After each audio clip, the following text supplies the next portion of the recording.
when we're thinking about what types of medications to give to people who have brain cancer, we have to make sure it's one that's small enough to fit through that barrier of the blood vessels to be able to get into the brain tissue. That sounds complicated. It's very complicated. Luckily, you're the professional, not me. I would use a straw. It wouldn't be good. You can have a port that goes into the cerebrospinal fluid directly from here. You inject chemotherapy into it. It's kind of like a straw. I mean, we'll just say, Robin, Dr. Barnes one day. Dr. Barnes will not be operating on anyone's brain with a straw.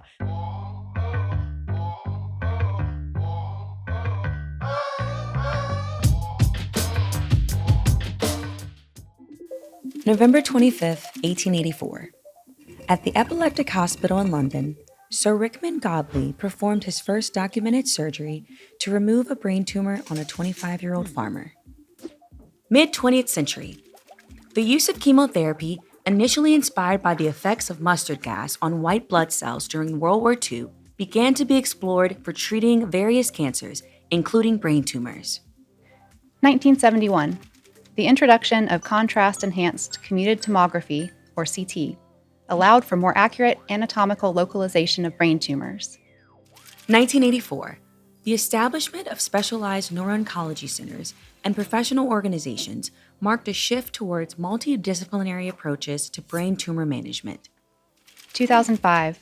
A clinical trial published the STOOP protocol, which is the current standard of care for treatment of glioblastoma, involving radiation and chemotherapy in a combined treatment. 2021. The World Health Organization updated their classification of tumors driven by advancements in techniques like DNA methylation analysis, which revolutionized cancer diagnosis and provided a more precise and detailed understanding of individual tumors. 2024. The FDA approved vorasidenib, the first IDH inhibitor specifically for brain tumors, to be given to patients after surgery. And today, we'll be discussing the science behind neuro-oncology. My name is Robin Barnes, host of the Decoded podcast, where we break down the recent innovations of healthcare with specialists from Ochsner Health. Our guest today is Dr. Caroline Goldin. Thanks, Robin. My name's Caroline Goldin. I am a neuro-oncologist, and what that means is that I went to medical school. I did that at Emory University in Atlanta. Then I did a neurology residency at University of Colorado, followed by a neuro-oncology fellowship at University of Colorado. And now I'm working as a neuro-oncologist at Ochsner as their first neuro-oncologist and currently the only neuro-oncologist in New Orleans. First of all, that's amazing. You're the only one in New Orleans. I am. Explain how that feels. It's both exciting and a little bit nerve-wracking, but it's really an honor to be able to take care of these patients. So can you define the topic today? What is neuro-oncology? Sure. Neuro-oncology is the care of patients who have tumors of the nervous system, and that can include the brain, the spinal cord, or the peripheral nerves. It also includes the treatment of neurologic complications of cancer, meaning patients who have cancer in other parts of their body, maybe the cancer has spread to their brain, or the treatments they're getting for their cancers have caused some neurologic symptoms. A neuro-oncologist can take care of all of those sorts of patients. So can you explain what some of the challenges are with diagnosing and treatment for that? It can be challenging to diagnose a brain tumor because the symptoms that a brain tumor presents with can often mimic other neurological conditions. Wow. For instance, a common symptom that a patient might have as a first sign that they have a brain tumor may be a persistent headache. Now, headaches can mean a lot of different things. In a patient who's had migraines, it could be their typical migraine. It can mean they're dehydrated, caffeine withdrawal. There are a number of things that can contribute to headaches, and brain tumors are a very rare cause of a headache. Some brain tumors can present with focal neurologic symptoms, meaning patients can have weakness or numbness on one side or the other. That can mimic things like stroke, for instance. Patients can also present with seizures, which can mimic things like epilepsy. In terms of treatment, the treatment for brain tumors can be difficult, mostly because we don't have a cure for most brain tumors. And so our treatments involve trying to slow the cancer growth for as long as possible. But for a lot of these tumors, they do eventually come back, unfortunately, and that can be really tough to deal with. So I hate to say it, but your diagnosis, a couple of symptoms you just said was like how I felt last week, So As someone who's listening to this, and may be curious, with obviously not trying to guess, what would be your recommendation? Talking to the general doctor and going from there, monitoring it for a while, what would you say? Sure. So I want to reassure anyone who's listening that brain tumors are extraordinarily rare. And the symptoms that these brain tumors can cause can be common, like you alluded to. If you have a headache that goes away with medication, goes away with rest, unlikely to be a brain tumor. My general recommendation is that if someone develops a new symptom and that symptom either is persistent or gets worse, then that would be a time to either go to the emergency room or see your primary care doctor to have that symptom evaluated more closely. So if there's someone who's already been diagnosed with a brain tumor, what would be your recommendations of the next step for treatment? The next steps for treatment depend on the patient's symptoms and what their imaging looks like, what type of tumor this looks like. Generally, the first step is to see a neurosurgeon, preferably one that specializes in tumor neurosurgery. And that neurosurgeon would decide if watchful waiting versus a sooner neurological surgery is indicated for that patient. Once the tumor has been removed, a pathologist can look at the tissue under the microscope, send off different tests, and come up with a diagnosis for exactly what type of tumor that patient has. From there, the neurosurgeon can refer the patient to a neuro-oncologist and or a radiation oncologist for next steps in treatment. At Ochsner, I work really closely with our tumor neurosurgeons and our radiation oncologists, and we meet regularly to come up with multidisciplinary plans for our patients with brain tumors. So when you were saying for a treatment, that's interesting that what do you think that is the percentage rate of it coming back? You're minimizing the cancer, but elaborate a little bit more on that.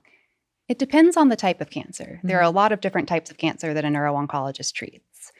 In terms of primary brain tumors, meaning tumors that come from the brain itself, they didn't start somewhere else and then spread to the brain. The most common tumor that's a primary brain tumor is called a glioblastoma. And that brain tumor is unfortunately very aggressive, and those invariably always come back. There are other types of brain tumors, say a benign meningioma. You may know someone who's had a meningioma. It's a pretty common brain tumor. Generally, they occur in older adults. Generally, they don't cause any problems. That type of tumor has a very low rate of recurrence. Those are sort of the two extremes of the types of things that we treat. So with treatment, how would you say things have evolved in the last decade, especially with personalized medication? In the last decade, there's really been a push toward more personalized treatment of these brain tumors. We are figuring out more and more how to test the brain tumor for their own specific genetic sequence. And with that, we can find certain mutations that potentially we could develop medications for that can target those mutations and therefore prevent the tumors from growing. This is still in its earlier phases. There are a few medications that are out there that can target specific mutations that we think drive tumor growth. One of those was recently approved in 2024.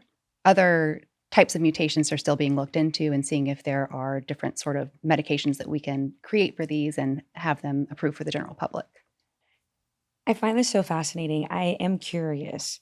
Have you been seeing much of a role in AI or machine learning? It's a great question. AI is a really hot topic right now. I don't think that AI will ever replace doctors, but I think that it can potentially in the future be useful for things like research and pattern recognition. We're not there yet. Maybe in the future, AI would be able to help us look at lots of different images, lots of different pathology slides, see if there are any patterns that the human eyes missed that we could then relate to different disease states, and that maybe one day could help us with treatments. We're nowhere close to there yet. Okay, so I shouldn't talk to my AI about all my symptoms. Don't ask ChatGPT, no. Okay, so I want you to walk us through the significance of this recently FDA-approved anti-cancer medication. I'm trying to impress you, so I'm going to try to say it. Vorasidenib? Very close. Vorasidenib is, I think, what you're trying to say. That's what I said. Exactly. You got it perfect. Vorasidenib is a medication that is called an IDH inhibitor. It's a medication that works against a mutation in a certain gene called IDH. This was, as you mentioned, FDA approved in 2024. It's very exciting because we hadn't had a lot of breakthroughs in neuro-oncology in a while. And so to have this medication that's now FDA approved specifically for patients with certain types of brain cancer is really exciting for the neuro-oncology community. This medication specifically is approved for low-grade gliomas, meaning primary brain tumors that are not aggressive, that also harbor this IDH mutation. And what the study found is that patients who take this medication with those diagnoses versus patients who don't, on average, have a longer amount of time before they have to progress to different types of treatments. And so that can allow patients to delay things like radiation that could cause different side effects. So could you explain what is an aggressive case? Sure. For primary brain tumors, we grade them on a scale of 1 to 4, where 1's the least aggressive and 4 is the most aggressive. Grade 1 tumors in primary brain tumors, generally we see them in children. Sometimes we see them in adults. Most adult primary brain tumors are going to be a grade 2 to 4. The way that we classify low grade versus high grade is a low grade would be a grade 2 or lower, and a high grade would be a grade 3 or 4. And so the medication would be more like 1 to 2? Correct. It's approved for grade 2 because this was studied in adults, and that's the type of tumors that adults have. Definitely. So what have you been seeing with the clinical trials? Have you been seeing more promising results? There are so many different clinical trials for neuro-oncology. What they've been focusing on recently is a few different things. One is clinical trials are looking at how can we harness a patient's own immune system to fight cancer. And the trials that are looking at this are looking into medications like immunotherapy that are used for other types of cancers, as well as the development of vaccines using either the patient's own tumor tissue or a standard vaccine that's been developed to try to boost that person's immune system to specifically fight the cancer. The other type of trial that is being looked at are the personalized medicine trials. So as we're finding different types of mutations in these tumors that we think may be driving the tumor growth, trying to target those mutations in clinical trials and seeing, does this medication help? Now, that can be more complicated even than it sounds because the brain is protected by something called the blood-brain barrier. So not every medication that you take is going to be able to get past that and actually penetrate into the brain. And could you elaborate? What is that? Sure. The blood-brain barrier is essentially a way that the brain tries to protect itself from your own immune system. When we're thinking about what types of medications to give to people who have brain cancer, we have to make sure it's one that's small enough to fit through that barrier of the blood vessels to be able to get into the brain tissue and affect the cancer. That sounds complicated. It's very complicated. Luckily, you're the professional, not me. I would use a straw. It wouldn't be good. You can have a port that goes into the cerebrospinal fluid directly from here. You inject chemotherapy into it. Oh my goodness. We don't need to get into that, but it's kind of like a straw. I mean, we'll just say, Robin, Dr. Barnes one day. Dr. Barnes will not be operating on anyone's brain with a straw. But thinking about the complicated parts and, like you were saying, it's a team. Who is on this team? I mean, who is doing all this amazing work with you? There are a lot of people on our team. Neuro-oncology is, by definition, a multi-disciplinary specialty, meaning there's a lot of different people that play different roles to provide the best care possible for these brain cancer patients.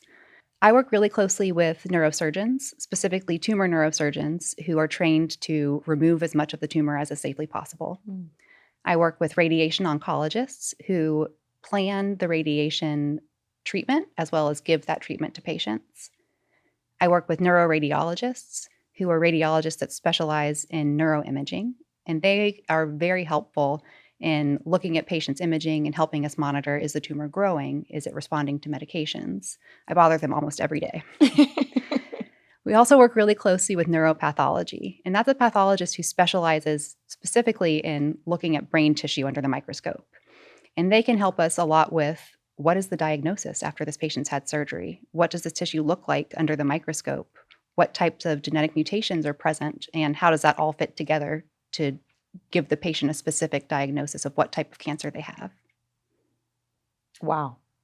I as a musician, I always think, there's so many elements of writing a song, from band members to music theory to the notes to the melody. And I think, no competition, but I think you've got more people working for you. I was thinking more about I have recently had a benign tumor removed from my inner thigh muscle, and it's such a scary thing, especially when you just don't know. And I really appreciate you breaking that down about, it's not just one person, it's a team. But I think really wanting to tap a little bit more on, okay, first step, you get diagnosed. Don't be scared. You're not alone. You have a team of specialists who are here to help you, who are specializing in what your needs are. And I think when I get to meet amazing people, doctors who have not only kindness, but can understand how to make their patients relax and understand, hey, this might be a journey, but we're here with you. This is what we do.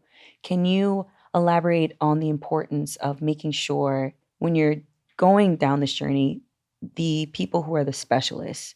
I would love to hear a little bit more about your take on the importance of seeing a specialist. I feel very strongly about that. As a neuro-oncologist, I'm extremely subspecialized. Our medical oncology colleagues are absolutely amazing. They treat all different types of cancer that I would have no idea what to do with. And my focus is on cancer of the nervous system specifically. That's all that I do all day, every day.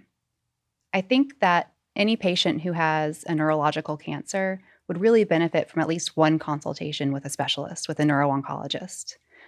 I always try to balance for patients ease of treatment as well. So being the only neuro-oncologist in New Orleans, I see a lot of patients who live hours away. Wow. And I don't want these patients to feel like they're spending their life in the car coming to see me. And so I'll often work with local oncologists to come up with the best treatment plan for these patients. And we can work in conjunction with each other so that the patient can spend more time at home, but still have access to that subspecialized care. Touching on that, then that is an example of an amazing breakthrough with you're able to give access to treatment. So kudos to that. See, I figured out one cool thing with the breakthrough. Are you excited about any potential new breakthroughs with neuro-oncology? I'm really excited the way that the field is going in terms of personalized medicine. We've known for a long time that these primary brain tumors, especially glioblastomas, that are just really devastating and really aggressive, even though we call them all glioblastomas, they're really heterogeneous, meaning they're different from patient to patient. And so giving patients treatments that are the same when their tumors are different isn't going to work for everybody. So I'm really excited that where the field is going is looking more into how can we treat this person specifically, their tumor, not just glioblastoma in general. And my hope is that by doing that, we'll be able to get better survival from these tumors and maybe one day even a cure. What drew you to this field? I mean, what inspired you to get more involved in neuro-oncology? I've always been interested in neurology and neuroscience, how the brain works. I think it's really fascinating the way that our brains allow us to interact with the world around us and perceive everything that's around us. So I majored in neuroscience in college, and then I went on to medical school. After that, I did the neurology residency. And while I was in neurology residency, I was really drawn to outpatient treatment, meaning seeing patients in clinic. And what I really liked about that was getting to build close relationships with my patients. I also liked the palliative aspect of neuro-oncology. So not only am I building these relationships with patients, I'm also helping them through a really hard time and not just treating their disease, but treating them and trying to make sure that they have the best quality of life possible and treating them in a way that's in accordance with their values. That's amazing. Definitely, I could see, just even chatting with you, the kindness that of course, you were inspired to be more with outpatient and helping people on their journey. So thank you for that. What would you recommend, or is there any advice you would give someone who's interested in joining this field or studying in this field? If you want to be a neuro-oncologist, you have to have a deep passion for neurology, but also for patients and people. This type of field, you're definitely combining a lot of personal skills with medical skills. And it's really important if you're considering going into this field to reflect and think about, am I a person that wants to be practicing these personal skills as much, if not more, as my medical skills?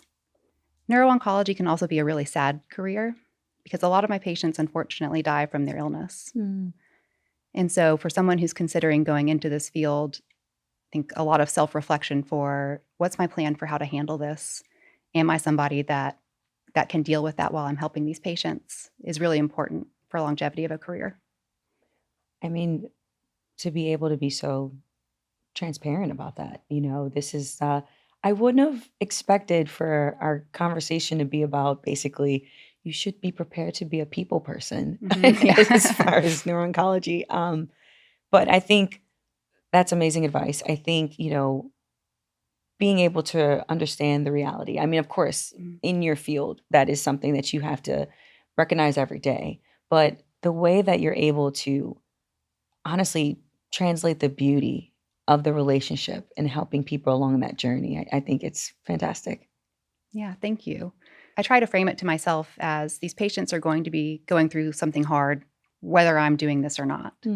And I try to be the person that can be the most compassionate guide for them through all of this. So how would you prepare to go into those conversations? It depends on how long I've known the patient and how they like to communicate. I always ask patient consent before talking about really sensitive subjects, things like prognosis, overall survival. And so from a patient perspective, I approach it by asking them outright if it comes up, or if they ask, what else should I be asking? I might say, some people ask about survival from this tumor. Is that something you'd like to talk about today? Or if a family member brings it up, I make sure that I ask the patient directly, is this something that you want to talk about today? Sometimes they say, no, I'm not ready to think about that right now. I just want to think about the next step in treatment. And sometimes they say, yes, please. I'd like to know as specifically as possible. And so once I have a better idea of the way that the patient likes to communicate and what information they want to have that day, then I can plan the structure of my conversation around that. There's something you said that really sparked with me. The patient asking you if there's something else they need to ask, or is there something that they missed? I think that's very important because that was amazing advice I was given when I went through my tumor. Because when you go in, you don't know what you're doing, and you're just like, I remember I went in and I was just like given information, and I walked out that door and I could not repeat one thing. I did not comprehend one thing I was told. And then I went in again. I went right back in and I said, I'm so sorry. I have no idea what you said. Could we try that again? Yeah. And then I remember I finished it and I said, is there something else I missed? And I totally didn't think about post-care. I didn't think about treatment. There was so many things that I should have asked, but being able to give that note to people who are listening in. Yes. No one's expecting you to know everything. And that being said, you need them almost to guide you what they're comfortable with asking. Yes. So if they're able to say, hey, is there something else I need to ask? That's a great note, great advice. Yep. I think for any type of medical condition, especially if it's a new diagnosis, asking your provider, what other questions should I be asking? What else should I know? Can be a really great way to end the visit when you're done asking the questions that you've already brought with you. Because like you said, it can allow the doctor to then address other common questions that other patients have, assess if that's something that you want to know that day, and just make you feel more prepared. So I have to ask, what are some misconceptions that people have about neuro-oncology? There are a few that I see most commonly. I'll say one positive one and one negative one. What I see often when people come into my clinic for the first time who have been diagnosed with a brain tumor, sometimes they'll say, well, the surgeon got it all, so I'm cured. And unfortunately, that's a common misconception.